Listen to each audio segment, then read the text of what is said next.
We are in a 2010 Chevy Malibu, and today we are going to be doing the turn signal switch.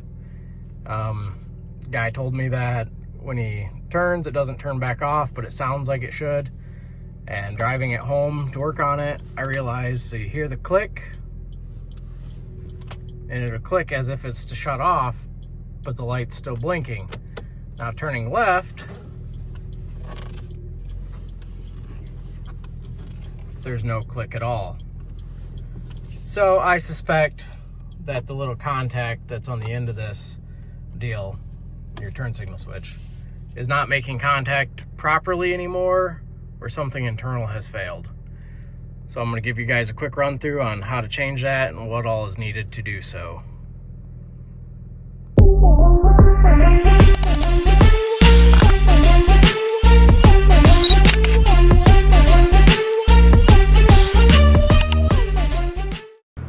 This video is going to be for all 2008 through 2012 Chevy Malibus. So first things first, what we're going to do, right underneath the steering wheel, you got these three bolts here. Probably not going to see them because they're up in there. Yeah. But you're going to go ahead and remove all those, and that'll make it so you can separate these two plastic pieces to get into the switch. Make it a little easier on yourself, just go ahead and move the seat back. And I'm just leaving the power attached for all this. I ain't worried about it. Not my car. Don't judge. By the way, these bolts are a 7mm. Pretty common size by GM.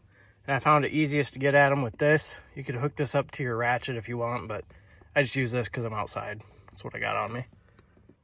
Like I said, once you get those three bolts out, you go ahead and separate the plastic trim right here at the split. I like to use plastic trim tools, but you can use a flathead or whatever you like. And there's going to be a little keeper right here, and then same on the opposing side. And you don't have to take the bottom off, just remove the top, and the bottom will hang down out of the way. Here's a quick look at those keepers. One here on the front that goes down, and then this little tab here. And it just pops that top right up and out. And then for the bottom, you can just pull it down out of the way. Now we're just going to have these two connections here. The top one you can just pinch and pull like so. Or you lift that to release it off the hook there. And then you can set those to the side. Now all you need to do to remove the switch, you have to depress this top right here. You can see that little piece.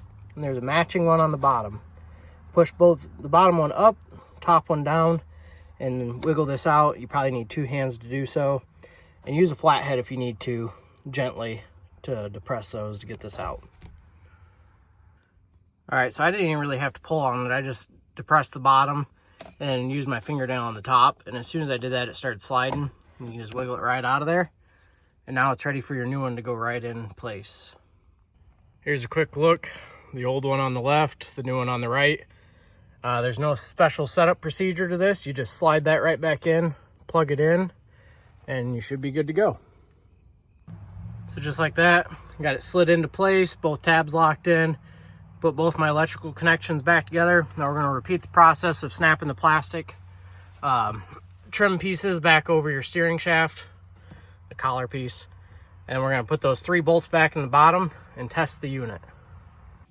All right, so the hardest part was probably getting the plastic back together, honestly, of the whole job. Now we're gonna go ahead and start it and test this thing out, so. All right, let's do left-hand turn. It does work.